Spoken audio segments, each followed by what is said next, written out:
쿠데타의 원인은 배경은 어떤 것이고 앞으로 전개 방향이 어떻게 될 것인가 이 부분에 대한 얘기를 좀 말씀을 좀 드리겠습니다. 이건 제가 좀 준비했는데요. 뭐 제가 정치 학자가 아니기 때문에 뭐 제가 정치적인 큰 해안을 가지고 얘기하는 건 아니고요. 근데 미얀마의 그 정치적 특성에 대해서 저희가 모르는 부분이 있기 때문에 미얀마의 정치적 상황을 보면서 앞으로 그것이 어떤 시나리오가 디벨롭 될 것인가라고 하는 부분에 대해서 같이 생각해 보려고 합니다. 뭐 실제로 저도 이제 저희 나라의 언론들에서 인터뷰 요청을 많이 받아서 그런 얘기를 할 때 보면 다 깜짝 놀라는 부분이 어떻게 이런 일이 일어날 수 있느냐 빠르게 그리고 큰 충돌 없이 그리고 국민들은 이렇게 평안하게 대응을 하느냐 이런 것들에 대한 굉장히 놀라움이 있는 것 같습니다. 그래서 그런데 이 미얀마 정치적 상황을 잘 모르기 때문에 또 이 문민 정부가 이미 5년이라고 하는 세월을 통치하고 있었는데 어떻게 또 이 재집권을 했는데 그것도 총선에서 압승을 했는데 이런 일이 일어날 수 있느냐 이런 것들에 대한 그 의문점이 많은 것 같습니다. 그래서 그런 부분들에 대해서 좀 말씀을 좀 드리도록 하겠습니다. 그래서 오늘 얘기는요, 왜 2020년 11월 총선 이후에 쿠데타가 발생했는가, 이제 정치 상황을 통해서 좀 살펴볼 거고요. 그리고 쿠데타가 어떻게 진행될까, 또 앞으로 어떤 방향으로 나갈까라고 하는 부분에 대해서 간단하게 말씀을 좀 드리도록 하겠습니다. 그러면 첫 번째 질문은 왜 지금 쿠데타인가? 이런 궁금증이 많은 것 같습니다. 갑자기 왜 지금 뭐 이런 얘기인 거죠. 예.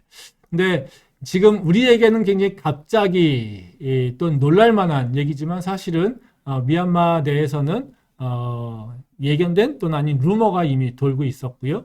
그런 가능성들에 대해서는 사실 얘기가 되어 왔던 것입니다. 그래서 그런 부분들은 어찌 보면 미얀마의 정치적 환경을 보면 저희가 좀 이해할 수 있지 않을까 생각이 되는데요. 그 총선 전에 그런 미얀마의 정치적 환경의 그 특성을 어떻게 이해할 수 있느냐? 정치적 권력의 그 불안한 균형 상태가 있었다는 거죠. 그러니까 이제 저희 나라는 이제 문민 정부가 이제 확고하게 들어섰기 때문에 이런 것들을 잘 생각을 안 하지만 저희 옛날 상황을 보게 되면 그 정치 세력이 두 가지의 정치 세력이 있다는 거죠. 하나는 문민 세력 또는 민주화 세력이 있고요. 또 다른 세력은 이제 군부 세력이 있었다는 겁니다. 그러니까 미얀마 같은 경우는 오랜 기간 동안 군의 독재에 의해서 있었죠. 그랬기 때문에 군 세력이 그렇게 만만치 않습니다. 만만치 않은 게 아니라 어찌 보면 문민 세력보다 훨씬 세죠. 그러니까 군이라고 하는 세력이 하나 있고요. 그래서 군부 세력은 지금 현재 총사령관인 미나옹 홀라잉 장군을 중심으로 한 군부 세력이라고 얘기할 수 있습니다. 그리고 또 다른 세력이 이제 민주화 세력인데요. 아웅산 수치가 이끌고 있는 NLD가 바로 그 세력이라고 얘기할 수 있습니다. 뭐 이 두 세력이 지난 정부에서는 공존해 있었습니다. 이것은 2008년도에 제정된 미얀마 헌법에서 일어난 일인데요. 물론 총선을 통해서 민주적인 방법으로 대통령도 선출하고 그렇고 또 장관도 선출하는 그런 절차를 가지고 있습니다. 하지만 미얀마 헌법에서는 바로 그 민주화에 통해서 또는 선거를 통해서만 그 선출되는 것이 아니라 군이 일정 부분의 그 점유를 권력을 가지고 있다는 거죠. 그래서 이거는 헌법이 보장한 내용이기 때문에 바로 이 정치적 환경에 있어서 군이 가지고 그 역할을 할 수밖에 없다는 겁니다. 그러니까 아마 미얀마에 관심 있는 분들은 다 아실 얘기인데요. 국회의원 25%는 군부에서 임명합니다. 그러니까 미얀마 국회에는 선거를 통해서 선출된 국회의원이 있고요. 그리고 군부에서 임명한 국회의원이 존재한다는 거죠. 그래서 그들이 100%를 통해서 이제 대통령도 선출하고 법도 제정하고 뭐 이런 일들을 해나간다는 겁니다. 또 이 입법뿐만이 아니라 이 그 내각, 그러니까 행정부에서도 군이 차지하는 그런 영향력이 있습니다. 그래서 부통령 중에 한 명, 그리고 국방부 장관, 내무부 장관, 국경부 장관은 군부에서 실질적으로 임명합니다. 그래서 미얀마는 대통령이 한 명이 있고 부통령이 두 명이 있습니다. 근데 이 대통령과 부통령은 모두가 다 국회에서 선출이 됩니다. 그리고 상원과 하원에서 대통령 후보를 추천하고요. 또 군부에서 또 한 사람을 추천해서 세 명을 두고서 선거를 합니다. 국회에서 선거를 합니다. 그러면 한 사람 가장 많은 득표를 받은 사람이 대통령이 되고요. 나머지 두 사람이 부통령이 되는 거죠. 그러니까 군부에서 한 명의 부통령을 임명하는 것과 동일하다고 얘기할 수 있습니다.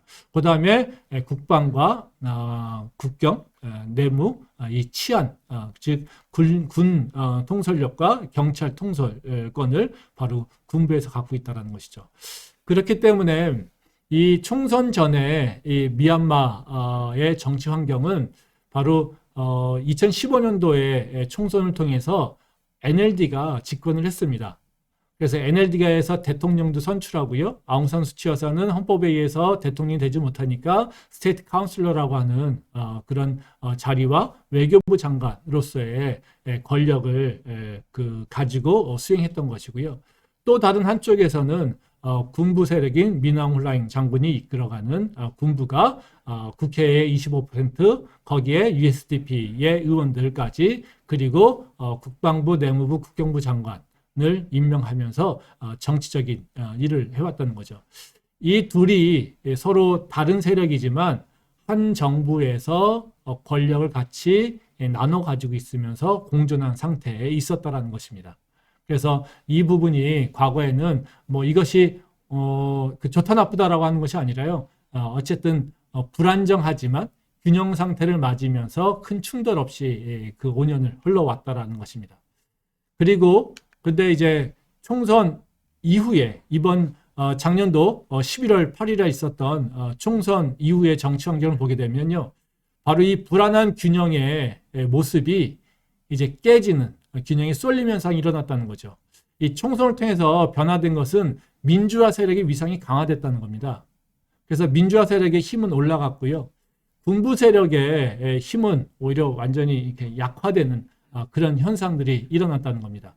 그러니까 이 이번 총선이 굉장히 중요했었던 것은 바로 그 민주화 세력과 군부 세력의 어찌 보면 가장 마지막의 싸움이 아니었을까라고 하는 생각도 들 수 있을 것 같은데요.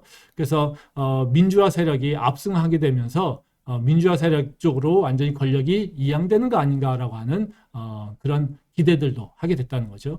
그 이유는 이 총선뿐만이 아니라 총선을 통해서 이 군부의 변화가 예상됐기 때문에 그렇습니다. 그러니까 금년도 2021년도는 미얀마 정치에서 굉장히 중요한 그 일들이 예정되어 있는데요. 가장 중요한 일 중에 하나가 그 현재 총사령관으로 있는 미나옹 훌라잉 장군이 퇴임 은퇴하는 일입니다. 2021년 7월에 예정돼 있었는데요. 이제 65세, 원래는 60세였지만 65세로 민 훌랑 장군이 연임을 했기 때문에 10년 동안의 그 통치를 한 이후에 21년도 금년도 7월에 이제 퇴임하기로 되어 있었습니다. 그러니까 이 강력한 리더가 퇴임하게 되면서 군부는 사실 권력에 이양해야 되는 저단기를 맞이하게 돼 있고요. 그 군부가 권력에 이양을 할 때는 항상 이 혼란이 있겠죠. 예. 그리고 또 그렇게 되는데 이 법적으로 보게 되면 이 다음 차기에 총사령관을 임명하는 데 있어서 중요한 역할을 하는 게 바로 이번 총선에서 뽑히는 새로운 이 내각과 그리고 국회의 역할이라고 하는 것이죠. 이 총선의 그 권력이 그 군부 권력이 이양하는 방법은 바로 그 NDSC라고 하는 National Defense and Security Council이라고 하는 곳에서 하는데요. 바로 이 11명으로 구성되어 있다고 합니다. 대통령과 부통령 2명, 그 다음에 상하원, 의장, 그 다음에 군사령관, 부사령관, 외교부 장관, 국방부 장관, 내무부 장관, 국경부 장관, 이렇게 11명으로 구성이 되어 있습니다. 그 중에 군이 통제할 수 있는 인원은 어떻게 되냐면요. 한 6명 정도가 됩니다. 그리고 상하원 의장과 대통령, 그다음에 부통령 1명, 그다음에 외교부 장관 이런 5명은 이 NDSC에서 중요한 역할을 하게 되고요. 또 이 그 NDSC에서 대통령에게 차기 그 총사령관을 추천을 하게 되면 대통령이 임명하는 걸로 이 헌법에 되어 있습니다. 그러니까 이번 총선에서 새로운 대통령이 누가 되느냐, 또 새로운 외무부 장관이 누가 되느냐, 또 새로운 부통령과 양원의 그 의장이 누가 되느냐는 이 군부 세력의 권력 이양에 있어서도 굉장히 중요한 일을 하고 있었다는 거죠. 그렇기 때문에 바로 군부에서는 바로 이번 총선에서 어찌 보면 되게 중요한 역할을 중요하게 의미를 뒀을 거라고 생각됩니다. 실제로 저희가 이 총선 전에 많이 흘러나왔던 얘기가 이번 총선에서는 미얀마의 NLD가 이전만큼 권력을 또는 점유율을 갖고 있기 쉽지 않을 수도 있다. 또 한편에서는 USDP가 조금만 이전보다 더 약진을 하게 된다면 대통령을 선임할 수 있는 권한도 생길 수 있지 않을까라고 하는 기대를 얘기하는 쪽도 있었습니다.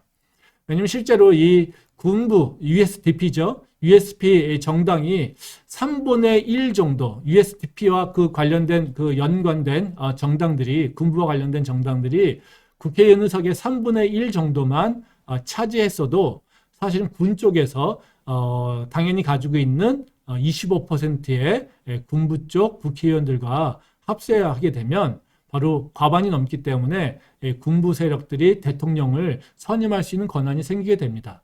뭐 그러면 아마 이 총선에서 승리했을 경우에는 군 같은 경우에는 이 권력을 이양하는 데 있어서 전혀 아마 어려움이 없었을 겁니다.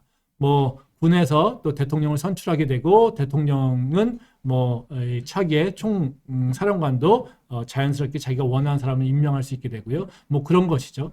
근데 이번 총선에서 군부가 완전히 완패하게 되고 NLD가 압승하게 되면서 지금 군 입장에서 가장 좋은 시나리오, 어찌 보면 미낭 홀라잉 장군이 이 대통령이 되고 또 그 차기에 NDSC에서 자기가 원하는 후임자를 또 총사령관을 임명하고 그러면서 권력을 계속해서 지속해서 유지할 수 있는 그런 시나리오가 완전히 무산됐다고 얘기할 수가 있습니다.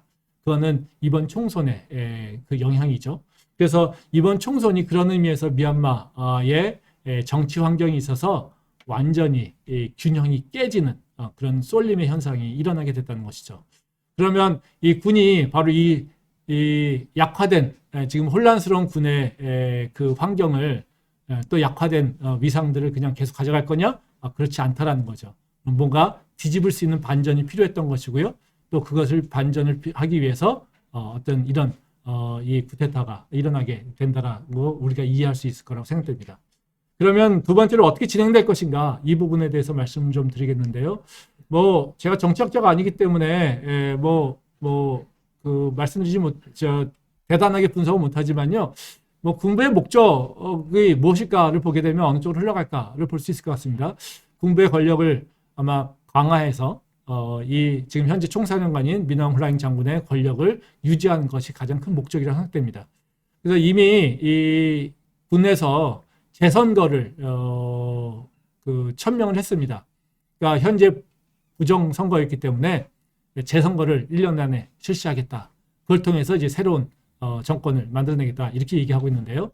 그러면 재선거를 통해서 하는 것은 아마도 군에서 하겠죠. 그러면 두 가지 방법일 겁니다. 재선거가 마지막인데 재선거를 준비하겠죠. 그래서 군이 재선거 승리율이 높은 경우가 있고요. 재선거의 승리율이 낮은 경우가 있을 것 같습니다. 높으면 뭐 총사령관이 대통령이 될 수 있는 가능성이 있기 때문에 그런 절차로 가져갈 것. 그러니까 예전의 시나리오가 실패된 것들을 다시 복원하려고 하는 그런 노력이 있을 것 같고요. 그래서 아마도 자신의 정치적 입지라든가 이미지를 개선하려고 하는 노력이 있을 것 같고요. 그다음에 이렇기 때문에 군부의 통치가 1년간이라도 법 테두리 안에서 이루어지지 않을까라고 하는 기대를 하게 됩니다. 뭐 반면에 또 이 적인 바로 그 정치적 이 경쟁자인 아웅산 수치 여사라든가 민민 대통령, 뭐 NLD의 인사들에 대해서 뭐 이미지를 희초시킨다라든가 위상을 약화시키는 그런 일을 할 거고요. 또 선거를 통제할 수 있는 방법으로 선거관리위원회를 자기의 사람으로 채운다라든가 뭐 이런 일들이 좀 있지 않을까 이런 생각이 듭니다. 그래서 뭐 이런 방식의 시나리오가 하나가 예상이 되고요. 또 다른 하나는 재선거의 승률이 낮으면 어떻게 될 거냐. 지금 가장 쉬운 방법은 총사령관의 임기를 또다시 연장하는 방법이죠. 그래서 NDSC에서 총사령관의 임기를 결정하게 되는데 그 부분 연기한다라든가 이럴 경우에는 저항이 있을 수 있기 때문에 이런 것들 저항을 약화시키기 위한 강원 전략도 있을 수 있고요. 뭐 아마 선거로 또 결정되기 때문에 선거의 통제가 있을 수 있을 것 같습니다. 그리고 헌법의 틀 안에서 이루어지지 않을까 이런 생각을 하고 있습니다. 근데 83%의 지지율이라고 하는 부분에서 보게 되면 재선거 승리 확률이 그렇게 높지 않다고 보고요. 그래서 낮은 확률을 생각한다라면 두 번째 시나리오가 가능성이 더 많지 않을까 이런 생각이 듭니다. 두 번째로 이제 국민들의 반응인데요. 국민들의 반응은 뭐 한 세 가지 단어로 요약되는 것 같습니다. 단호하고요, 차분하고요, 평화적인 대응인 것 같습니다. 군부에서는 에 대해서 단호하게 반대하고 있고요. 그리고 그 결과 군부에 대해서 저항을 하고 있습니다. 그래서 미얀마 국민들은 군부로 다시 돌아가려고 하는 그런 마음이 전혀 없다라고 하는 것을 우리가 지난번 총선에서 알 수 있고요. 그렇지만 되게 차분하게 대응하고 있다는 것입니다. 물론 과거의 경험이 있기도 하겠지만요. 어쨌든 흥분하지 않으면서 차분하게 대응하고 있고요. 그래서 일상의 생활을 지내고 있다는 것이 우리한테 보이는 중요한 또 의미가 있지 않을까 생각됩니다. 또 그 저항의 방법도 지금은 유혈 사태를 경험해서 그런지 비폭력 평화적으로 저항하고 있다는 겁니다. 그러니까 시빌 오베이던스라든가 뭐 군 비즈니스의 불매 운동이라든가. 근데 현재까지는 초기 단계이기 때문에 이렇게 되고 있는데 양측에 어쨌든 힘겨루기가 분명히 있을 것 같고요. 그런 상황 가운데서 폭력적 상황이 일어날 수는 있을 것 같습니다. 그렇지만 그 가능성이 그렇게 높지는 않지 않을까? 또 아니면 적어도 그런 것들에 대해서는 서로 피해야 되지 않을까? 이런 것이 저희의 소망이며 또 그렇게 할 수 있도록 저희가 할 수 있는 일들 또는 국제사회가 공조해야 되지 않을까? 이런 생각을 합니다. 그래서 뭐 제가 그 준비했던 것들은 어찌 보면 지금 미얀마의 정치 환경의 구조, 우리한테 익숙하지 않은 부분들에 대해서 좀 말씀을 드렸고요. 그거에 근거해서 좀 미래에 대해서 간단하게 좀 전망을 좀 해봤습니다. 도움이 되셨으면 좋겠고요. 부족하지만 뭐 여러분들이 에게 조금이라도 미얀마를 이해하는 데 도움이 되기를 소망합니다.